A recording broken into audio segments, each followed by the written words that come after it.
પચી જાય અને ન વાગોળે તો પેલું આમ કઈક થઈ જાય છે, આફરા જડે કહો. અને જો આફરો ન ઉતરે તો જતું રહે. કાં તો એને કાણું પાડવું પડે હવા કાઢવાનું, કાં તો પછી વાગોળવું પડે. જનાવરને પણ વાગોળવું પડે તો આ માણા આ કથા ખાય જ છે 9-9 દાડા સુધી, તો પછી આપણે વાગોળવી પડશે કે નહીં? ઢોર તો મોઢું હલાવીને વાગોળે, પણ આપણે આ કથા સાંભળ્યા પછી કેવી રીતે વાગોળશું?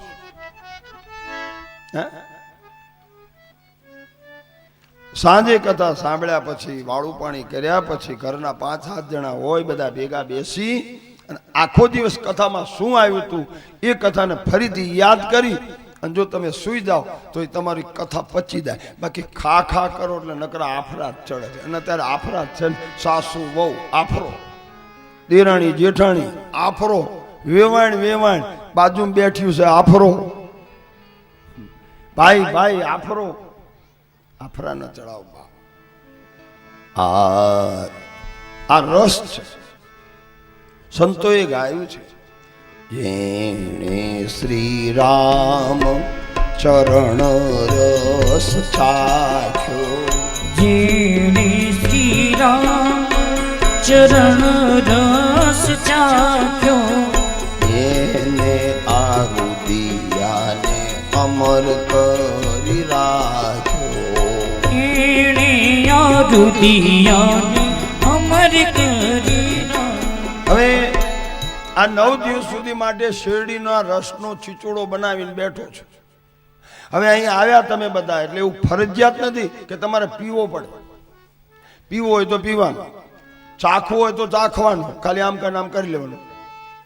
ચાખો નહીં, પીવો નહીં. અને જાણો અહીં બેઠા બેઠા જાણશો ને તોય લાભ થશે. અને જો જાણવો ન હોય ખાલી ખીચામાં લઈ જવો હોય તો લઈ જવાનું. ચાખો, પીવો, જાણો અને રાખો, બધાય લાભ છે. તો જેને જેને પીધો એને શું લાભ થયો, જેને જેને ચાખ્યો એને શું લાભ થયો, અને જેને જેને રાખ્યો એને શું લાભ થયો એની ચર્ચા કરી લઈએ થોડી.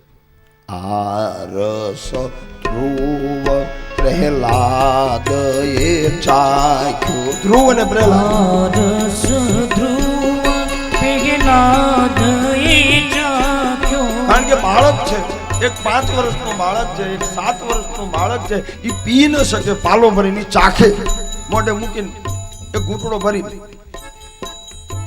તો આ ધ્રુવ અને પ્રહલાદે ચાખ્યો. તો ધ્રુવને 5 વર્ષે ભગવાન મળ્યા અને પ્રહલાદને 7 વર્ષે મળ્યા. ચાખ્યો તો એને ભગવાન મળ્યા ને આપણે 4 પાલા ટટકારી ગયા. તો એનું કઈ મેળ પડ્યો? આરસ અંબરીશ રુદિયા મારાય, આરસ અંબરીશ રુદિયા મારાય. આ રસને જાણે છે એક સુખદેવ યોગી, આ રસને જાણે છે એક સુખદેવ જોગી. બીજો રે જાણે છે પેલો નરસૈયો ભોગી, બીજો રે જાણે છે ઓનો નરસૈયો ભોગી. તો હવે આપણે પણ આમાંથી કંઈક મળે એવો પ્રયત્ન કરીએ. ધ્રુવ 5 વર્ષનો બાળક હતો, એને આ રસ ચાખ્યો. તો આ ધ્રુવ પીવા ગયો હતો કે એને કોઈ ઘરે પાયો હતો? છોકરું કોઈ બહાર ન જાય તો એને રસ કોને પાયો હતો? એની માએ કીધું કે લે બેટા પી. 6 મહિનામાં ભગવાન મળે. પ્રહલાદ, ધ્રુવને તો 5 વર્ષનો થયો ને પછી એની માએ કીધું બેટા આમ કર એટલે તને બધું કામ થઈ જશે. હવે પ્રહલાદ ને ક્યારે? પ્રહલાદ તો જન્મ્યો ત્યારથી એનો બાપ તો ભગવાનનો દુશ્મન હતો.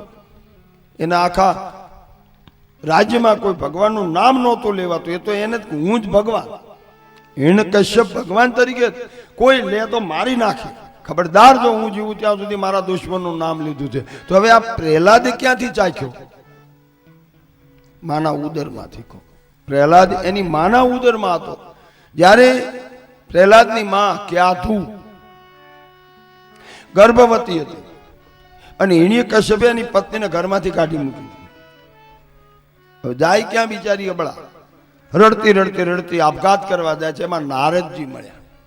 નારદજી એને સમજાવી કે બેટા એક તો ગર્ભવતી છું અને આપઘાત કરાય ને બે જીવની હત્યા થાય, પણ કે શું કરું, મારો પતિ જ મારો દુશ્મન છે. તો કે બેટા અહીંયા આવતી રહે. સંતોએ આશ્રય આપ્યો. નારદજીએ એના આશ્રમમાં રાખી અને ગર્ભવતી સ્ત્રીને સત્સંગ કરાવ્યો. અને જ્યાં સત્સંગ કરીને જ્યાં દીકરો 9 માસે જન્મ્યો, એ માના ઉદરમાંથી ભક્તિ લઈને આવ્યો છે, ગર્ભમાંથી. એ કેવી રીતે ગર્ભમાંથી જે લઈને આવે ભૂલે જિંદગીમાં ગમે એમ? ધ્રુવ અને પ્રહલાદ આ બેની કથાઓ આવી. અંબરીશ એક રાજા થઈ ગયો, અમૃતની કથા આવી કે આ રસ અમરીશે ચાખ્યો, એને આ રુદિયાને અમર. તો અમરીશે કયો રસ ચાખ્યો? આ તો રાજા હતો કે દોનો રાજો પીવા જાય, એને તો ઘેર બેઠા પાલા ભરીને આવે. તો અંબરીશે કયો રસ ચાખ્યો હતો? મને જવાબ જોઈએ બાપ.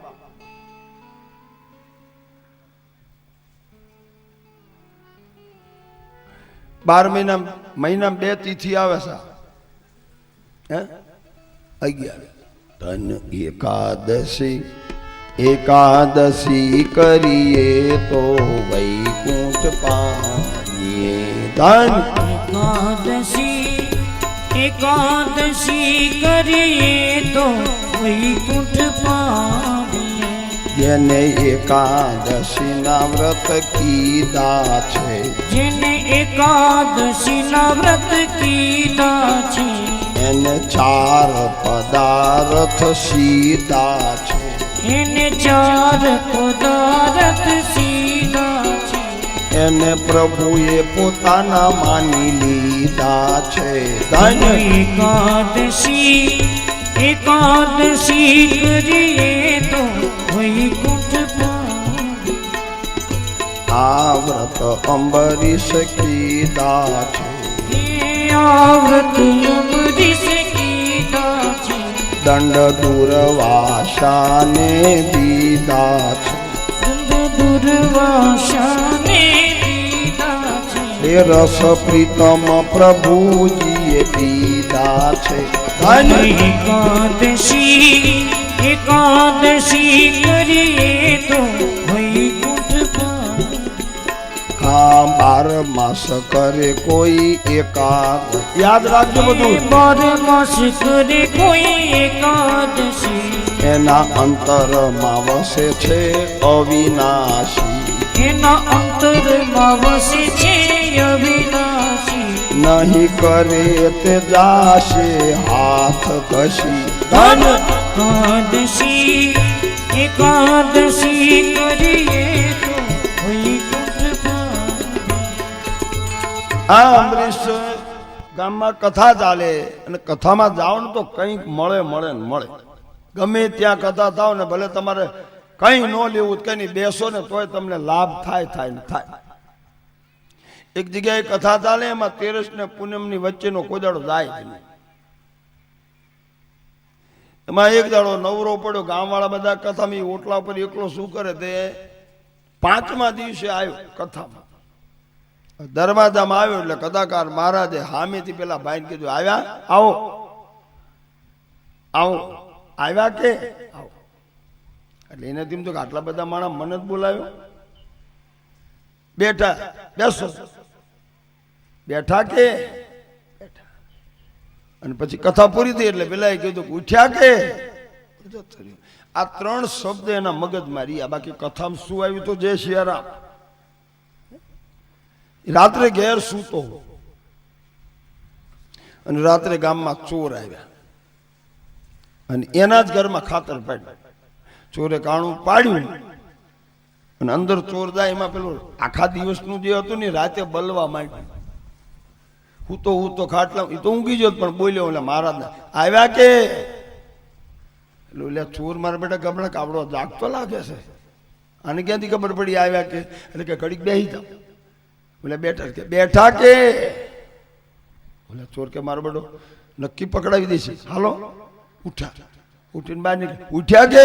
ચોર મુઠ્ઠી વાળીને જતા રહ્યા. સવારમાં જોયું તો ઘરમાં કાણું પાડેલું. મારું બેટું કે આ તો સારું થયું કથામાં જોઈને ખાલી 3 વસ્તુ જ મેં યાદ રાખી.